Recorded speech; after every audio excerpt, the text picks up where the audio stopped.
যেটা দেখতে পাচ্ছেন এটা হলো কুষ্টিয়া শহরের যতগুলো ড্রেন আছে সমস্ত ড্রেন এই মূল ড্রেনের সাথে এসে মিশেছে। এটা শহর থেকে ঠিক দক্ষিণ দিকে মূল মন্ডল ফিলিং স্টেশনের পাশ দিয়ে যে ড্রেনটা চলে আসছে, এই ড্রেনটা হচ্ছে কুষ্টিয়া শহরের সমস্ত ড্রেনকে ইনক্লুড করেছে। অর্থাৎ সমস্ত যে ড্রেন ছোট বড় মিলে সমস্ত ড্রেন এই ড্রেনের সাথে মিশে গেছে। এই ড্রেনটা এদিক দিয়ে চলে আসছে শহরের বাইরে।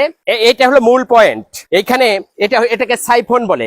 এই সাইফনের ভেতরে যেটা আছে সেটা হলো যে 1 2 3 আপনারা দেখছেন যে এখানে অনেক ময়লা আবর্জনা দিয়ে টোটাল সাইফনটা একেবারে বন্ধ হয়ে আছে। টোটাল সাইফন যদি বন্ধ হয়ে যায়, সাইফন মানে হলো এখানে 3টা পাইপ আছে, অনেক বড় বড় পাইপ, যে পাইপের ভেতর দিয়ে একেবারে মানুষ হেঁটে চলে যেতে পারবে অনায়াসে।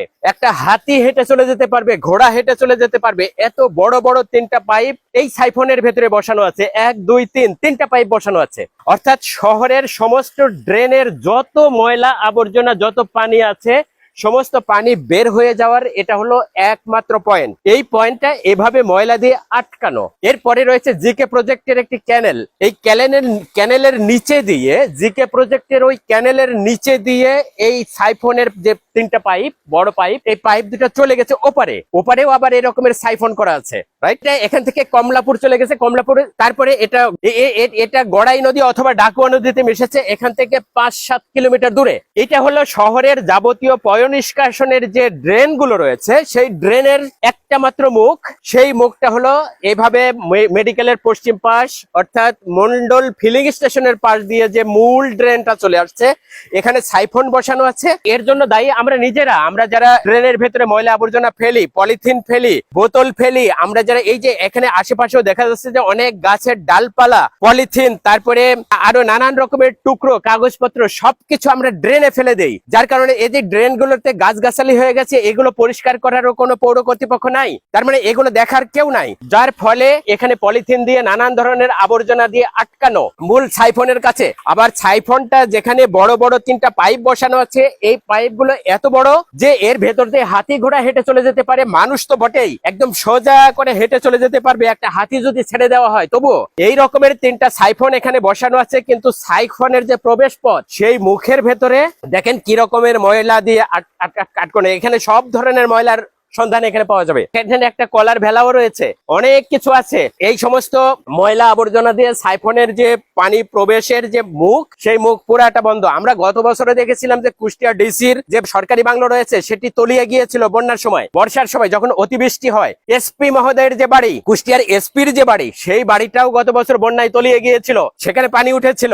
অর্থাৎ যারা প্রশাসনের বড় বড় হর্তাকর্তা যারা, তাদের বাড়িঘর অতিবৃষ্টিতে ডুবে যায়, সরকারি বাংলোগুলো ডুবে যায়। এর কারণ তারা হয়তো উদ্ধার করতে পারবে না, এর কারণগুলো উদ্ধার সাধারণ মানুষ ঠিকই করতে পারে। যারা এইটা দেখেছে তারা জানে যে পানি যদি ড্রেনেজ সিস্টেমের পানি বর্ষার সময়, বন্যার সময় যদি এই পানিগুলো এই দিক দিয়ে বেরোতে না পারে, তখন তো এগুলো একদম ওভারফ্লোড হয়ে যায়, তখন তো এগুলো একেবারে উপরে উঠে যায়। এখানে আশেপাশের যারা মানুষ আছে তারা ভালো বলতে পারবে। এই ড্রেনটা তখন বন্যার সময় বা বর্ষার সময় অতিবৃষ্টি হলে এটা তো এভাবে বন্ধ।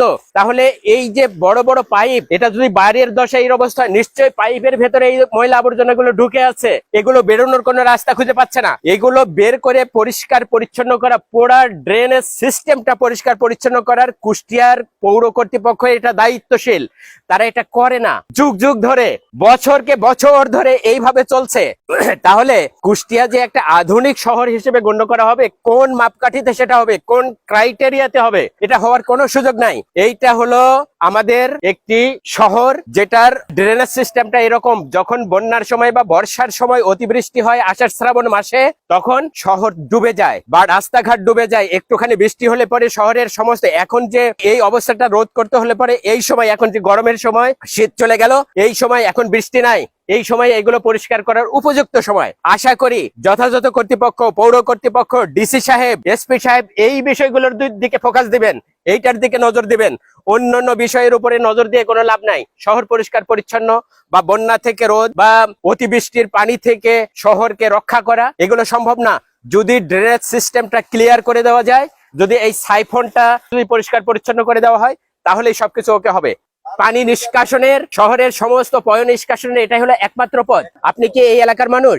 আমি আপনার সাথে একটু কথা বলি। আপনার বাড়ি কোথায়? এখানে? আমার বাসায় এই যে সামনেই। আপনার নাম কি? আমার নাম তুষার। তুষার, আপনি বলেন যে আমি এতক্ষণ ধরে যে আপনার কথা শুনেছেন, জি। যেটা বললাম, এই এই যে অবস্থা, এটা কি মানে দেখার মতো অবস্থা?